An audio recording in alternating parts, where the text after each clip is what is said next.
오늘은 요한복음 3장 16절에서 21절 말씀 중심으로 당신을 포기하지 않으신 하나님의 사랑이라고 하는 제목의 말씀으로 함께 은혜를 나누려고 합니다.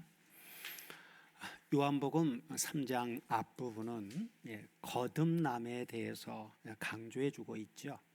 그리고 오늘 본문 하나님이 세상을 이처럼 사랑하사 누구를요? 독생자를 주셨으니 이는 저를 믿는 자마다 멸망치 않고 영생을 얻게 하려 하심이니라 하고 시작된 오늘 본문은 무엇을 강조합니까? 믿음을 강조합니다. 자, 예수님과 니고데모의 대화는 어디서 끝이 났습니까? 이제 많은 사람들이 이제 그걸 가지고 15절이냐 아니면 21절이냐 가지고 양론이 있지만 그것은 사실 결정적으로 중요한 문제가 아니죠.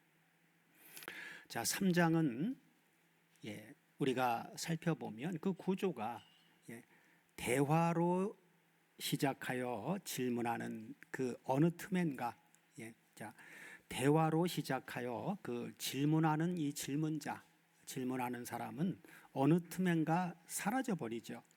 그리고 누구만 남아요? 오직 우리 주 예수 그리스도만이 영광스럽게 증거되는 바로 이것, 그렇게 하려고 하는 이것이 바로 사도 요한의 의도입니다. 니고데모는 3장 9절에서 마지막 질문이 어찌 이러한 일이 있을 수 있나이까? 라고 하는 질문을 끝으로 니고데모가 사라져버리죠. 그리고 세례 요한도 3장 30절을 보면 그는 흥하여야 하겠고 나는 쇠하여야 하리라 하고 하는 이 증거를 끝으로 이 구속사의 무대에서 바로 누구도요? 세례 요한도 사라집니다. 그러므로 요한복음 3장의 요절은 바로 몇 절이요? 본문 바로 단연코 3장 16절입니다. 자, 다 같이 한번 16절 보시면 하나님이 세상을 이처럼 사랑하사 독생자를 주셨으니 이는 저를 믿는 자마다 멸망치 않고 영생을 얻게 하려 하심이니라 하신 이 말씀입니다. 이 구절은 성경 전체의 요절이라고도 말하고 특별히 종교개혁가 루터는 이것을 작은 복음이라고 불렀습니다. 자, 요한복음 3장 16절은 어떻게 시작합니까? 우리말은 하나님이 그렇게 시작되는데 원문을 보면 다르죠. 언어 체계가 다르기 때문에 원문은 후토스로 시작을 합니다. 후토스로 시작을 해요. 이 후토스라고 하는 이 단어를 우리는 그냥 간과해서 지나갈 수도 있는데 아주 중요한 단어입니다. 우리말로는 이처럼 그렇게 번역을 해서 이처럼. 자, 이처럼이라고 하는 게 뭘 말하는가요? 이 후토스라고 하는 단어는 우리말 의미로 이처럼의 의미도 있습니다. 그러나 그런 의미만 있는 것이 아니라 이런 방법으로라고 하는 의미도 있습니다. 이것은 이 후토스라고 하는 단어는 문맥에 따라서 양적인 부분을 강조하는 문맥도 있고 또 다른 면에서는 방법적인 그러한 부분을 강조하는 두 가지로 적용이 됩니다. 오늘 본문 16절에서는 이처럼이라고 번역하는 것보다는 이런 방법으로라고 번역하는 게 맞습니다. 왜냐하면 이처럼이라고 하는 것은 추상적인 감정적인 부분으로 얼마나 많이 양적으로 그렇게 이제 되는데 그런 것이 아니라 하나님이 우리를 사랑하신 사랑은 그냥 감정적인 그 정도가 아닙니다. 그분은 구체적인 행위로 당신의 사랑을 드러내신 거예요. 그렇기 때문에 16절은 어떤 방법으로 우리를 사랑하셨는지를 강조해 주고 있는 것입니다. 어떻게 사랑하셨어요? 그냥 말로만 또 어떤 감정적으로만 그런 게 아니라 당신의 사랑하는 독생자를 직접, 그렇죠, 우리의 죄를, 인류의 죄를, 죄값을 대신 짊어지도록 행동으로, 구체적인 행동으로 내보내주심으로, 그죠? 그렇게까지 사랑하셨다는 거예요. 그러니까 하나님의 사랑은 말로만이 아닙니다. 구체적인 행동으로. 여러분, 부모가 자식을 죽음에 내어준다라고 하는 것, 그건 자신을 내어주는 것보다도 어떤 거예요? 그 사랑의 강도가 더 엄청난 것입니다. 아이들을 키워보아서 아시겠지만 어려서 아이가 아파서 그냥 막 울고 난리칠 때 그때 부모의 심정 어떻습니까? 뭘 어떻게 해줄 방법이 없어요. 그럴 때 드는 부모의 마음은 내가 대신 아파주고 싶은 마음, 그렇죠? 그러나 그렇게 할 수도 없지요. 하나님도 바로 아들을 내어주면서 당신 자신이, 그렇죠, 대신 십자가를 지고 싶은 그런 심정이 아니셨겠어요? 그리고 이 코스모스라고 하는 단어, 하나님이 코스모스를 이런 방법으로 사랑하셨다라고 하는 이 코스모스는 단순히 지구가 아니죠. 하나님을 떠난 죄악된, 과거에는 어느 특별한 사람만이라고 그렇게 좀 한 부분으로 적용을 했는데 그렇지 않죠. 그렇다면 하나님은 공평한 하나님이 될 수가 없어요. 인류 전체, 그렇죠, 인류 전체의 죄악을 위해서 바로 코스모스는 인류 전체를 말해주고 있는 것입니다. 그리고 이처럼 사랑하사 독생자를 주셨다. 방법은 바로 독생자를 주시는 방법으로, 그죠? 이 방법 외에는 없습니다. 구원을 받는데 어떤 방법으로 구원을 받느냐? 다른 방법이 없어요. 이 방법밖에.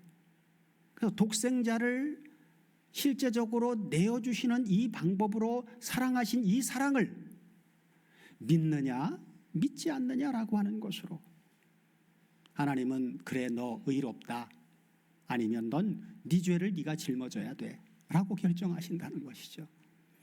그래서 이는 그러면서 그 독생자를 내어주기까지 하는 방법으로 사랑하신 그렇게 하셨는데, 그리고 왜 그렇게 하셨느냐? 저를 믿는 자마다 멸망치 않고 영생을 얻도록 하기 위해서.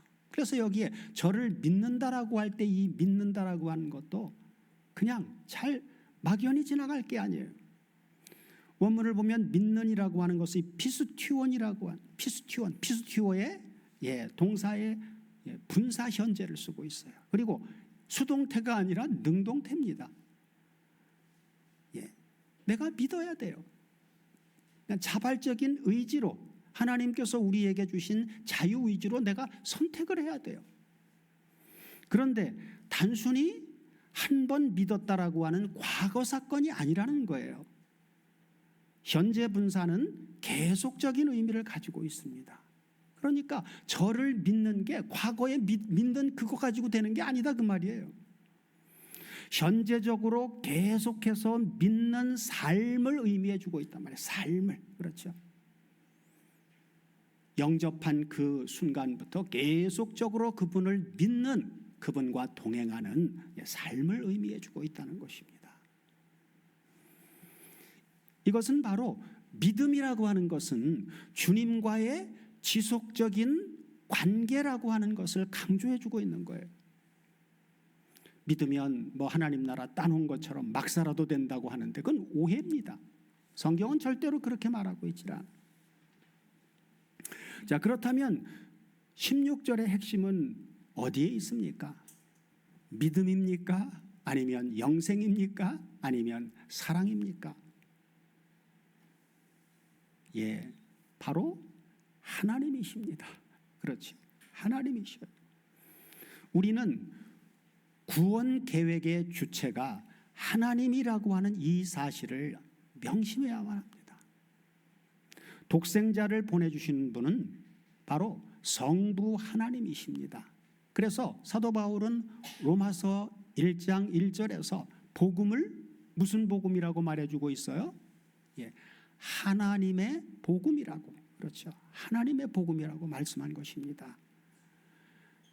재차 강조하지만 복음 증거는 누구로부터 시작을 해야 돼요?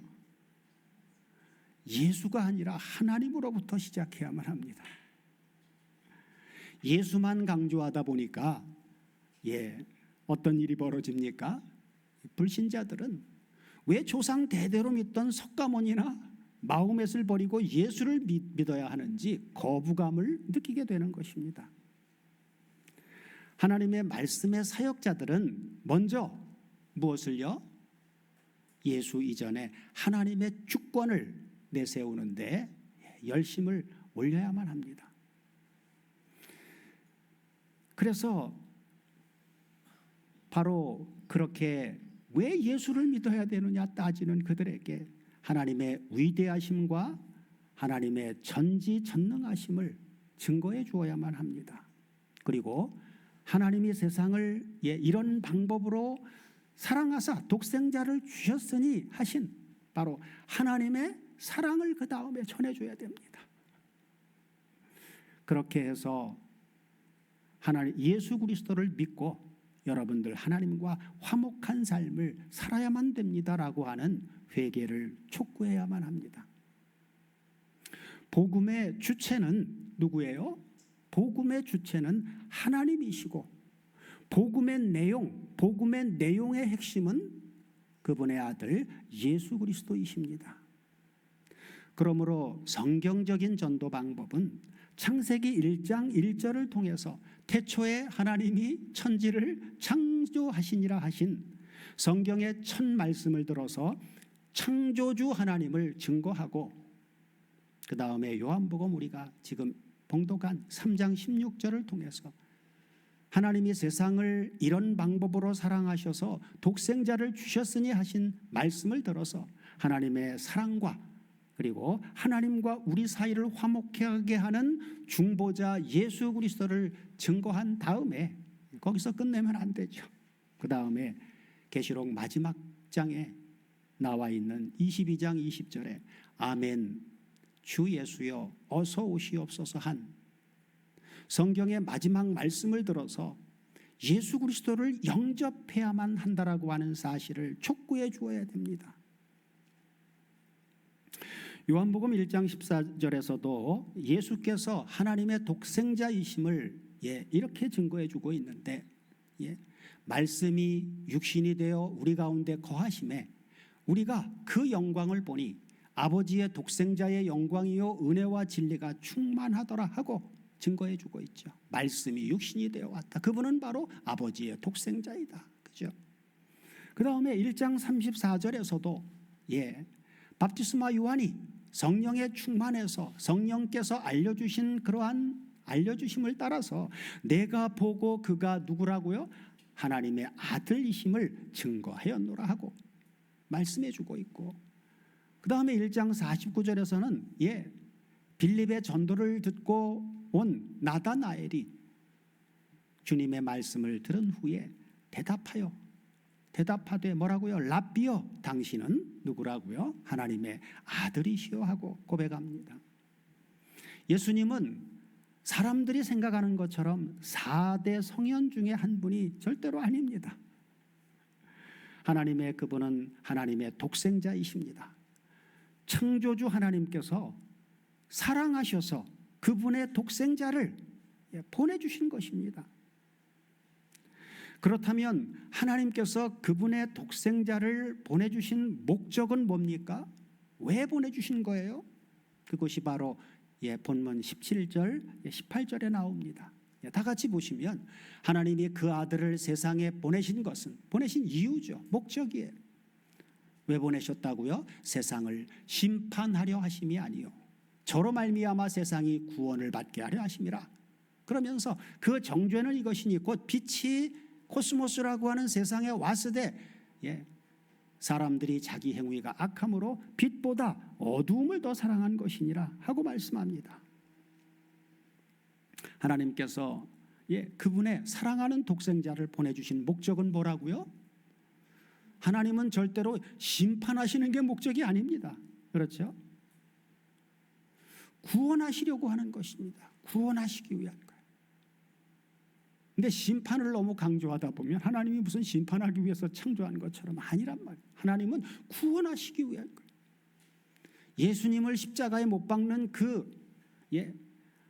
아버지가 최고의 사랑을 직접 우리에게 나타내 보여주신 그러한 목적은 구원하시기 위한 거란 말이에요.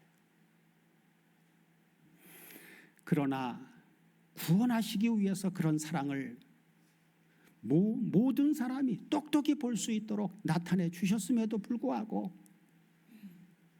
그러나 그분을 믿지 않는다면 어떻습니까? 믿지 않으면 어떻게 돼요? 믿지 않으면 심판을 하실 수밖에 없어요. 이건 불가피한 거예요.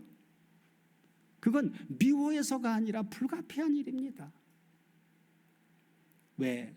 믿느냐 믿지 않느냐라고 하는 것은 선택할 수 있도록, 하나님의 주권 속에서 선택할 수 있도록 자유의지로 선택할 수 있도록 주셨기 때문에, 만약에 자유의지가 없다면요, 사람은 그냥 로봇이에요. 사람이 아닙니다. 하나님과 교제할 수 있는 대상이라고 말할 수가 없어요. 하나님과 사랑할 수 있는 교제의 대상은 하나님은 인격적으로, 그죠? 같은 동등한 위치에 어떤 권세나 이 주권적인 면에서의 동등함이 아니라 교제의 대상으로 서로 사랑을 나눌 수 있는 동등한 위치로 인간을 창조하셨기 때문에 그들에게 서로 사랑을 나눌 수 있는, 선택할 수 있는 자유의지를 주었다 그 말이에요.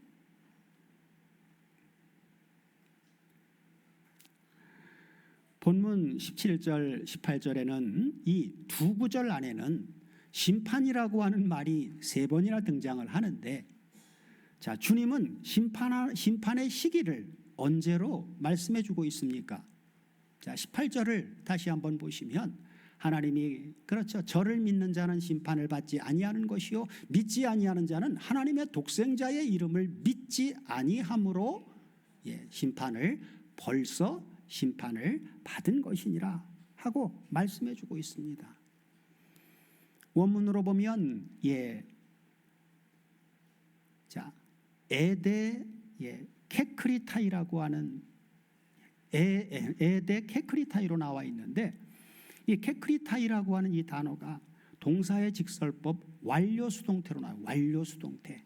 완료수동태니까 완료태는 과거 완료입니다. 과거 완료, 그죠? 그렇기 때문에 이미 심판을 받은 것이라고 말씀해 주고 있죠. 다시 말해 심판주로 재림하여서 심판하실 그 마지막 날까지 기다려볼 필요도 없이, 그죠? 기다려볼 필요도 없이 독생자를 믿지 않는 불신 그 자체가 이미, 그렇죠, 벌써 심판을 받은 것이라고 말씀하신 것입니다. 그래서 믿지 않는 사람들은요, 심판 때 가도 그거 뭐 따질 필요도 없어요. 하나님의 심판은 어디서부터 시작한다래요? 그래서 하나님의 집에서부터 시작하죠. 하나님의 집에서. 왜? 하나님의 집안에, 바로 교회라고 하는 공동체 안에는 전부 믿는다라고 하는 사람들만 모였으니까. 믿는데 성경이 말씀한 대로 제대로 믿었느냐, 아니면 지 맘대로 믿었느냐. 하나님의 집안에서 먼저 심판을 한다는 거예요. 자, 하나님의 독생자 예수 그리스도를 믿지 않는다라고 하는 것은 어떤 의미를 가지고 있습니까? 그것은 하나님께서 최대의 사랑으로 우리들을 구원하시기 위해서 보내주신 하나님의 독생자를 배척한 것이에요.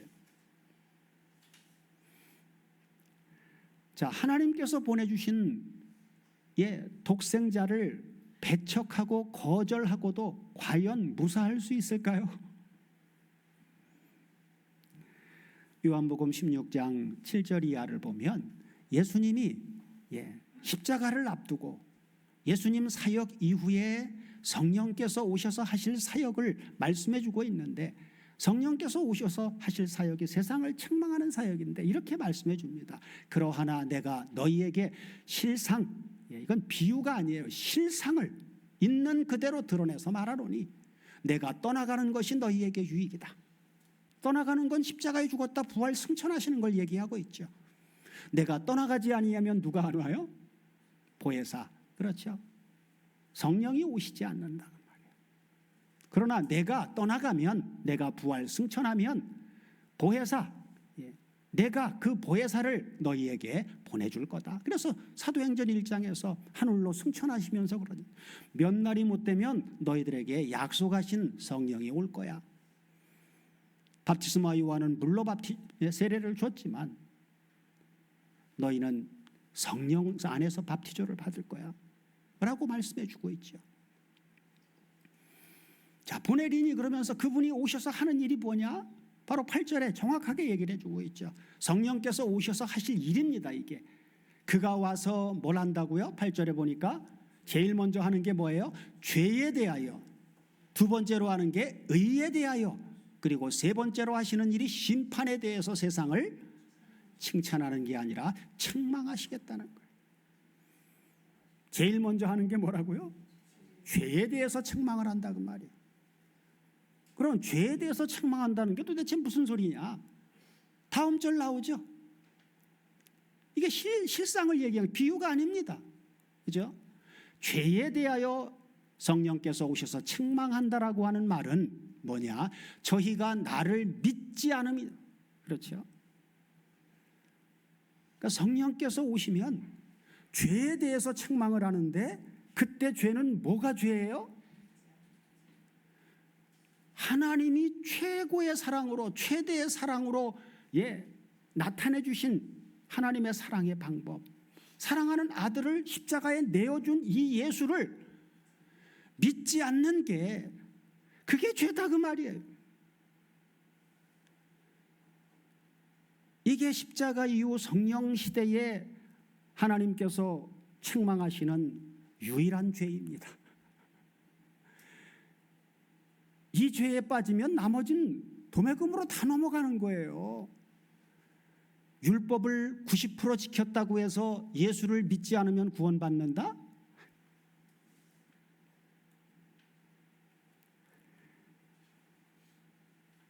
다른 모든 죄는, 예수를 믿지 않는 이 죄 외에 다른 모든 죄는 어디에서 일어나는 죄예요? 사람과의 관계에서 벌어지는 죄예요. 그렇지만 하나님의 독생자를 믿지 않는 이것은 하나님께 대한 최대의 모욕이고 최대의 죄악입니다. 이런 불신앙의 죄는 인류의 시조 아담과 하와로부터 시작되었습니다. 그들은 하나님의 말씀을 불신하고 하나님의 사랑을 의심하는 죄를 범했습니다. 그렇죠? 그들은 무엇을 행동으로 행하거나 그리고 행하지 않는 그런 행위 이전에 하나님의 말씀을 믿지 않는 죄를 범한 것이죠. 하나님의 말씀보다 누구 말을요? 누구 말을 믿었어요? 유혹하는 바로 옛뱀 마귀 사탄의 말을 더 믿었던 것입니다. 그 결과가 행위로 선악과를 따먹은 거죠. 죄의 문제는 먼저 마음으로부터 시작된 것이죠. 행위는 그 후에입니다. 이런 일은 에덴 동산에서뿐만 아니라 오늘날도 계속되고 있습니다. 계속되고 있어요. 아담의 후예들은 독생자를 보내주시기까지 사랑하신 하나님의 사랑을 의심하고 믿지 않는데, 주님은 그 결과가 바로 뭐라고요? 벌써 심판을 받은 것이다, 멸망받은 것이라고 말씀하고 있는 것입니다. 그러므로 요한복음에는 뭐가 강조되어져 있어요? 믿음. 그렇죠. 믿음이 강조되어 있는 거예요. 그래서 믿음, 오직 믿음으로, 오직 믿음으로, 그죠? 믿음이 강조되어 있는 것입니다. 오늘 본문, 오늘 요한복음 3장 15절 지난주 본문이었죠. 지난주 본문인 3장 15절에서 뭐라고요? 이는 저를 믿는 자마다 영생을 얻게 하려 하십니다. 그래서 믿음을 강조하고 있죠. 영생은 어떻게 얻어요? 믿어야 돼요. 그런데 아무거나 막 믿어도 되는 거예요? 아니죠. 저를 그 저가 누굽니까? 하나님이 우리를 사랑한 유일한 방법, 실제로 역사 속에 나타내준, 구체적으로 행동으로 나타내준, 그렇죠. 당신의 아들을 성육신하여 보내서 십자가에 그 처절한 고통을 받게 하는 방법으로 내어주신 그분을 믿느냐 믿지 않느냐. 그렇죠. 36절도 이는 저를 믿는 자마다 멸망치 않고 영생을 얻게 하려 하심이니라 했고, 18절에서도 저를 믿는 자는 심판을 받지 않는데 믿지 않는 사람은 어떻다고요? 하나님의 독생자의 이름을 믿지 아니하므로 벌써 심판을 받은 것이니라 하고, 주님은 거듭거듭해서 뭘 강조해요? 믿음을, 그렇죠. 믿음을 강조하십니다. 주님께서 벌써 심판을 받았다 하고 말씀하신 의미는 무엇일까요? 자, 19절을 다 같이 보시면, 자, 그 정죄는 이것이니, 그렇죠.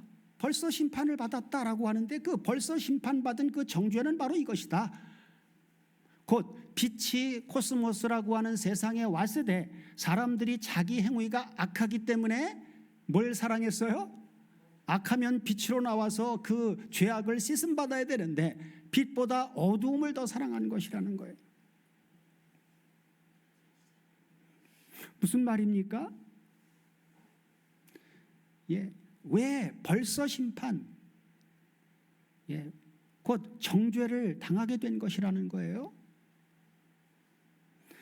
자, 19절에서 21절 이 본문 세 구절 안에는 빛이라고 하는 이 단어가 무려 5번이나 강조되어 있습니다.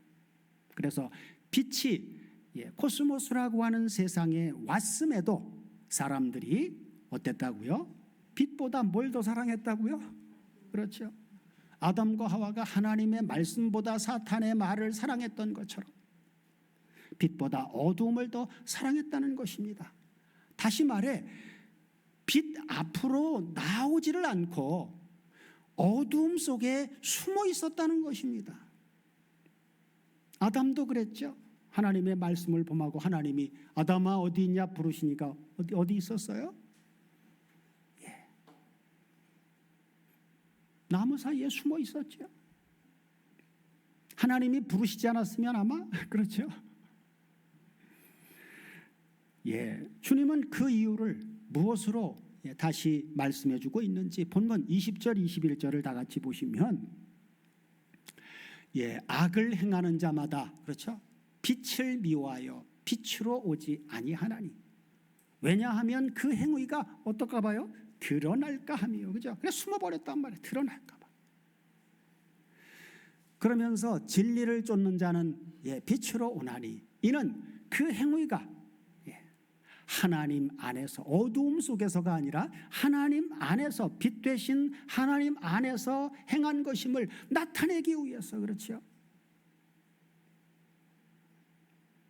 그러니까 진리를 쫓는 자는 하나님 기뻐하는 일을 행했으니까, 그렇죠?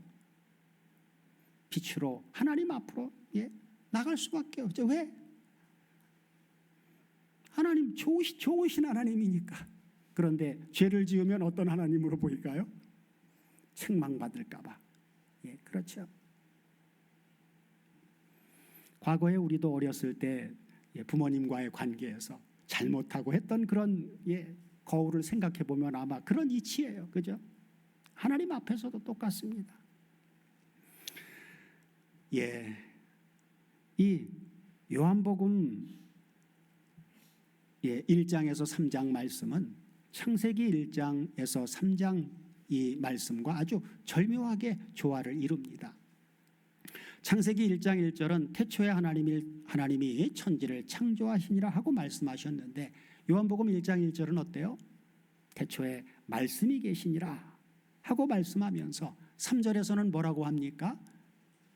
만물이 말씀이신 그분으로 말미암아 지은 바 되었다라고 만물을 창조한 말씀을 해주고 있죠. 그러니까 창세기와 1장과 요한복음 1장이 서로 조화롭게 구조를 이루고 있어요. 자, 또한 2장은 어때요? 2장에서는 사람이 독처하는 것이 좋지 못하니 내가 그를 위해서 돕는 배필을 지으리라 하시고는 하나님께서 아담에게 아주 특별한 방법으로, 그죠?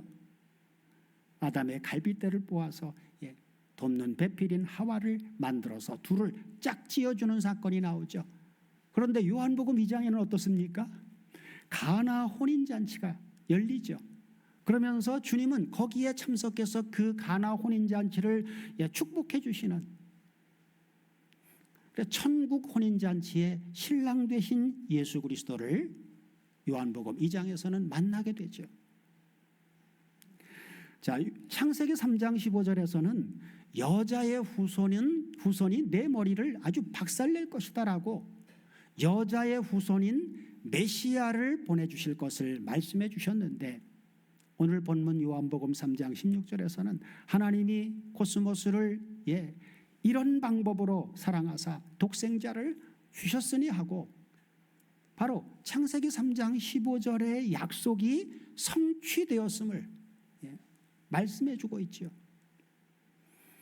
또한 창세기 3장에서는 인류의 시조인 첫 아담의 범죄로 뭐가 왔어요? 사망이 오고 그로 인해서 하나님의 낙원인 에덴 동산, 하나님의 존전에서 쫓겨나는, 추방당하는 사건이 나오는데 요한복음 3장에서는 어떻습니까?